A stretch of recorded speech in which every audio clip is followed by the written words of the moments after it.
Assalamualaikum warahmatullahi wabarakatuh. Kali ini kita akan melakukan uji beda dua sampel dependen. Kita akan menguji pada kelas kontrol. Untuk mengetahui apakah ada perbedaan antara nilai pretest dan nilai posttest. Kita ingin mengetahui apakah ada perbedaan dari uji beda, metode atau media pengajaran dan uji efektivitas dengan pretest dan posttest di kelas kontrol. Kita mengambil rumusan masalah, yakni apakah ada perbedaan yang signifikan antara nilai pretest dan posttest pada kelas yang menggunakan media video untuk pembelajaran biologi. Jadi, media video ini digunakan oleh kelas kontrol. Kita buka SPSS-nya. Kita fokus ke pretest kontrol dan posttest kontrol. Jika kita ingin melakukan uji beda dua sampel, maka menggunakan uji parametrik dan bisa menggunakan uji non-parametrik. Sebelum kita melakukan uji beda, alangkah baiknya kita melakukan uji normalitas terlebih dahulu. Pertama kali kita klik Analyze, kemudian kita klik deskriptif statistik, kemudian kita pilih Explore. Kemudian untuk pretest dan posttest kelas kontrol kita pindahkan ke dependent list, kemudian kita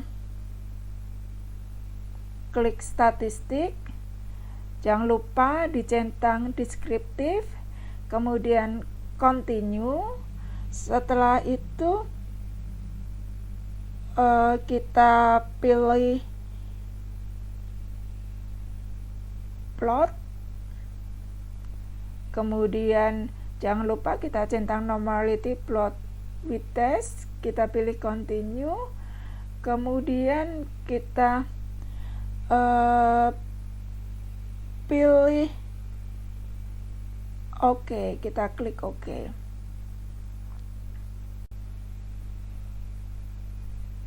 Oke, selanjutnya kita lihat hasilnya di test of normality.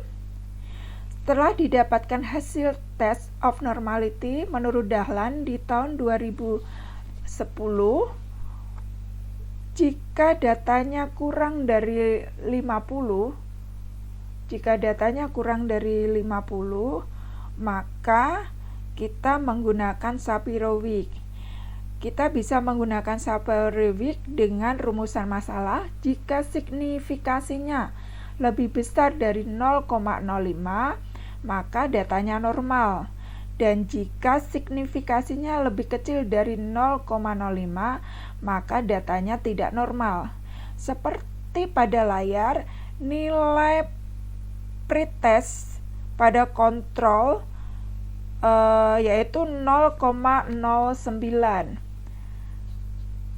0,09 lebih kecil daripada 0,05, sedangkan pada posttestnya itu adalah 0,08. 0,018 ini lebih kecil dari 0,05, maka dua-duanya tidak normal. Jika datanya tidak normal, sebaiknya kita menggunakan uji parametrik, yaitu uji Wilcoxon. Jadi uji bedanya kita menggunakan uji Wilcoxon. Kita kembali ke data SPSS. Pertama-tama kita klik Analyze, kemudian kita pilih non-parametric, kemudian legacy dialog, kemudian kita pilih to relate sample, kita pindahkan pretest control, dan post test control. Kemudian jangan lupa kita centang Wilcoxon, kemudian pilih option, kita centang deskriptif, continue, kemudian kita pilih OK. Kita lihat di bawah hasil tes statistiknya. Kita lihat signifikansi dari hasil yaitu 0,321. 0,321 itu lebih besar daripada 0,05. Maka hipotesisnya ditolak. Kalau hipotesisnya ditolak, maka tidak ada perbedaan yang signifikan antara nilai pretest dan nilai post-test pada kelas yang menggunakan media video untuk pembelajaran biologi. Jadi, dari uji bedanya tidak ada yang signifikan. Sama saja antara pretest dan post-test. Kalau tidak ada perbedaan, maka tidak perlu uji N-gen.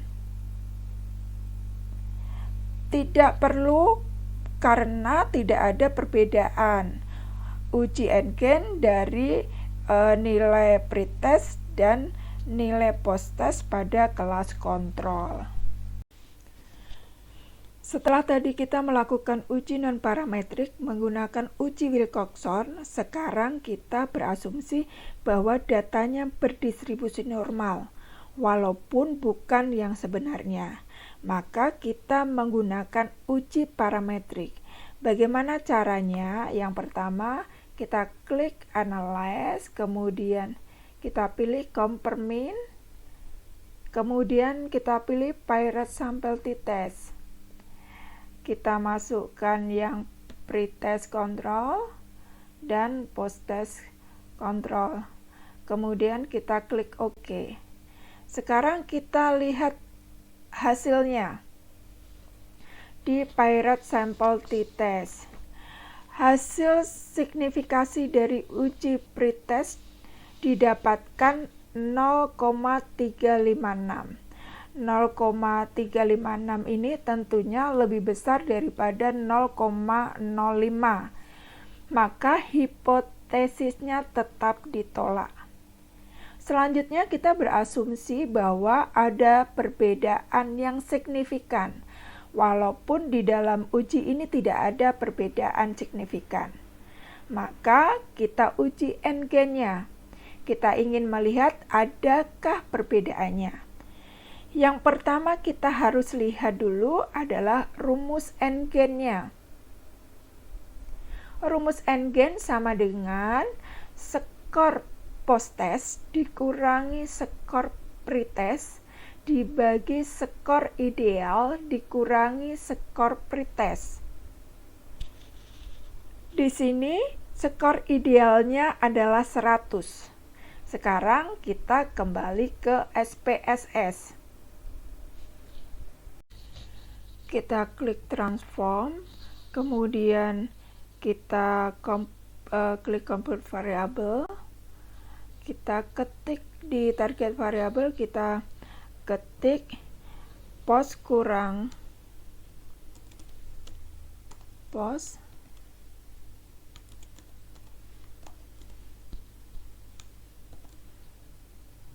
kurang pre. Kemudian kita klik post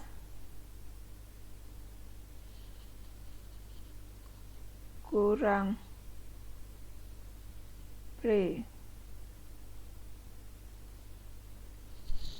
Kemudian langsung kita klik OK. Kita lihat sudah di execute. Kita lihat di datanya sudah ada. Selanjutnya kita pilih transform kembali, kemudian kita pilih compute. Kita ketikkan di sini adalah ideal kurang pre, ya, ideal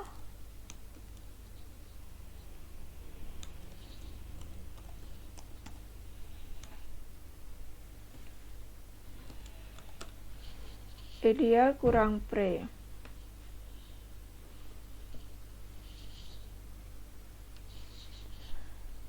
Kita masukkan idealnya itu adalah 100.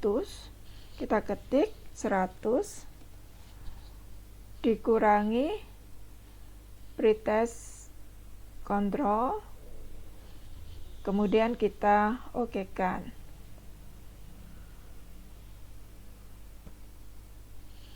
Oke, kita lihat sudah execute, kemudian kita cek lagi di sini sudah tertulis ideal kurang pre. Kemudian kita klik transform lagi, kita pilih compute, kemudian kita ketik NGen,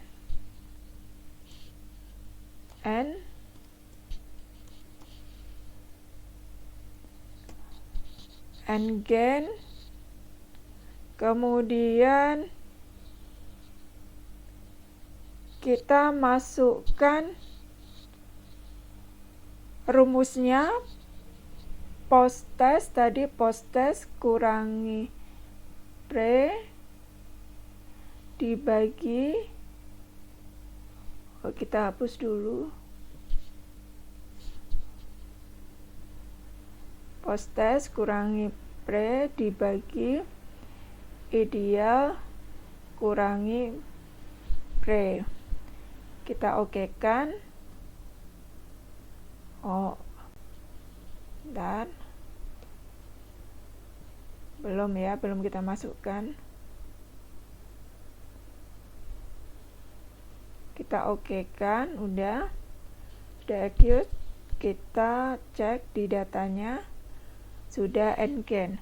Sekarang kita mau NGen-nya itu dalam bentuk persen. Kita ketik lagi, tadi sama caranya, kita tambah tulisan persen,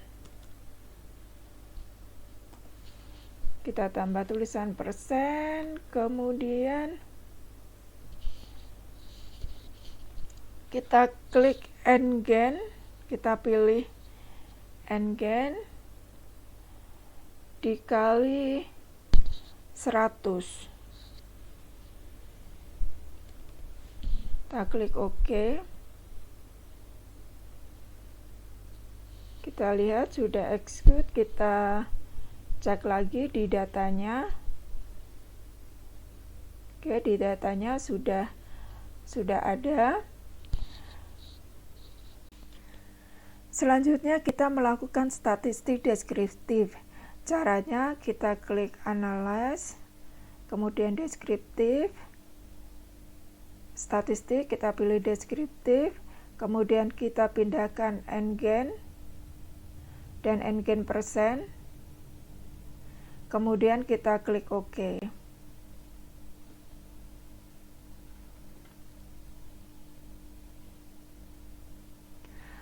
Dapat kita lihat di sini yang kita baca adalah min-nya atau rata-ratanya. Nah, untuk NGen dan NGen persen ini minus. Kenapa? Karena tidak ada bedanya dan kita anggap ini adalah plus. Karena kita berasumsi bahwa ada bedanya. Sehingga dapatlah NGen-nya 0,2228. 0,2228 kita lihat adalah kurang dari 0,3, maka diklasifikasikan NGen-nya rendah. Seperti pada tabel berikut, gen kurang dari 0,3 maka kategorinya rendah. Selanjutnya kita lihat n-gen persennya.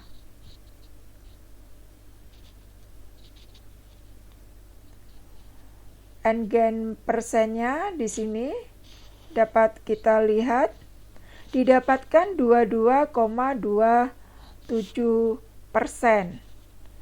Nah, 22,27% itu kurang dari 40%, maka dikategorikan tidak efektif, seperti dalam tabel berikut.